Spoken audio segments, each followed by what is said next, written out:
आप बताइए कि गौ सेवा को लेकर जो प्रयास कर रहे हो, पूरा नाम बताइए अपना और फिर किस तरीके से प्रयास कर रहे हो, ये डिटेल बताओ। धन्यवाद, नमस्कार जी।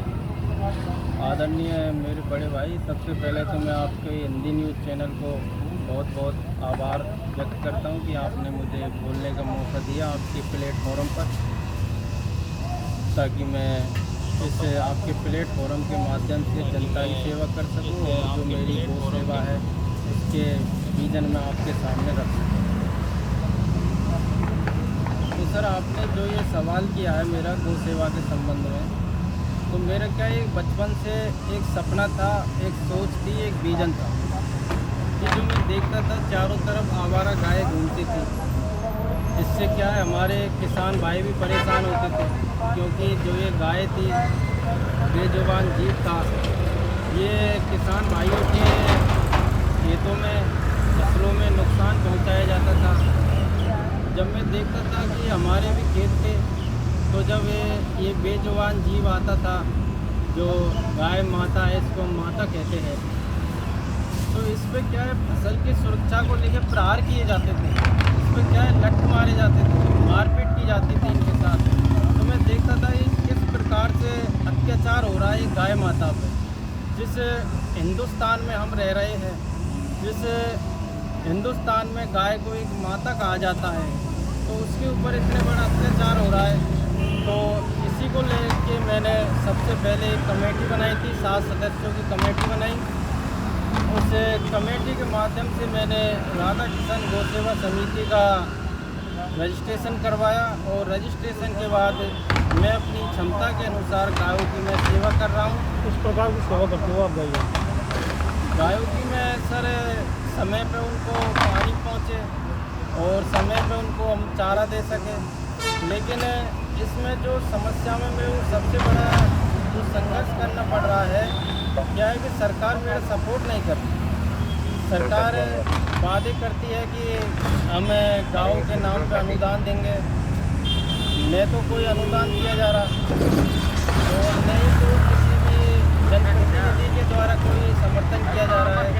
हमें जाते जनप्रतिनिधि के पास तो कोई हमें पॉजिटिव जवाब नहीं देते। तो मैं आपके इस चैनल के माध्यम से मेरे क्षेत्र के सभी जनप्रतिनिधियों से भी अपील करूंगा कि आप इस पुण्य कार्य में सहयोगी बने और सरकार तक मेरी आवाज़ पहुंचाए, आपकी आवाज़ पहुंचाए। क्योंकि ये गौशाला, मैं समझता हूं कि गांव के सेवा का काम एक व्यक्ति का नहीं होता है, ये सर्वे समाज का होता है, सभी भाइयों का होता है और सबका होता है। गौ सेवा जो कर रहे हो, क्या आपकी खुद की गौशाला है या वैसे ही आप कहीं भी करते हो? सर, मेरी खुद की गौशाला है, राधा किशन गौ सेवा समिति। कहाँ पर है ये? ये सौकर हेडली में है। कितने मतलब एरिया में है?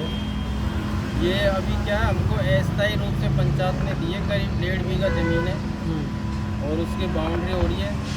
और उसको लेकर भी अभी मैं कुछ सुन रहा हूँ कि हम खाली कराएंगे इसको, गौशाला को। तो मैं उनसे भी यही अपील कराऊंगा कि आप इस पुण्य कार्य में पाप के भागीदार न बने। हम गाँव की सेवा कर रहे हैं, आप इसमें समर्थन करें हमें। तो आपने जो ये निर्णय लिया है गौ सेवा का, तो गौ सेवा का निर्णय अगर कोई लेता है या तो खुद के संकल्प के आधार पे लेता है, अब सामने वाला व्यक्ति या किसी पे हम आरोप नहीं लगा सकते कि भाई वो करे या नहीं करे, तो उसकी मन की मर्जी के ऊपर है। बिल्कुल सही, बहुत अच्छा आपका सवाल है, क्योंकि भावना पे डिपेंड करता है। लेकिन एक हमारा प्रयास रहता है कि हम उनके पास हमारी आवाज़ पहुंचाएं। करना नहीं करना उनकी बात है। आगे आपका जीवन क्या रहेगा? आगे मेरा जीवन ये रहेगा कि मैं गौ सेवा करता रहूँगा और समाज सेवा भी करूँगा। मजदूर, किसान, महिला, युवा, बुजुर्ग, जिनकी जो आवाज़ होगी अत्याचार के खिलाफ है, मैं आगे आऊँगा। चाहे जहाँ भी अत्याचार होता रहेगा वहाँ मैं आगे बढ़ के पहुँचूँगा। जैसे अभी ये एसआई भर्ती को रद्द करने के मामले में अभी हम यहाँ आए थे, शहीद स्मारक पर धरने में हम शामिल हुए, और हम सरकार से भी अपील करेंगे कि सरकार जिस विश्वास के अनुरूप सरकार ने कई लोगों को जेल पहुंचाया, कईयों की जो फर्जी डिग्री थी, जो फर्जी तरीके पर एसआई भर्ती में तो आप किसी पार्टी से जुड़े हुए हो अभी? मैं सर बीजेपी का कार्य करता हूँ। बीजेपी की सदस्यता ले रखी है आपने? जी। तो मैं ये कह रहा हूँ कि एसआई जो भर्ती है उसमें तो कहीं भी के विष्णु जी उसके ऊपर आरोप लग रहे हैं जो भाजपा का मंत्री है कैबिनेट।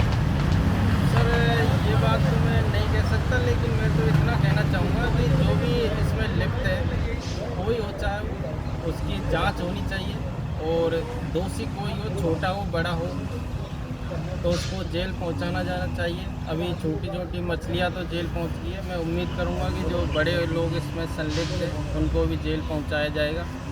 और मैं इसी अवसर पर मैं कहना चाहूँगा मेरे क्षेत्रवासियों को, मेरे गांव सौकर वासियों को कि मैं आपकी सेवा में हमेशा तत्पर रहूँगा।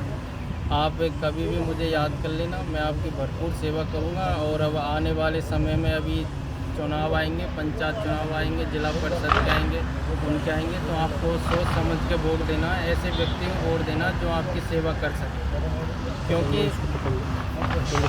आप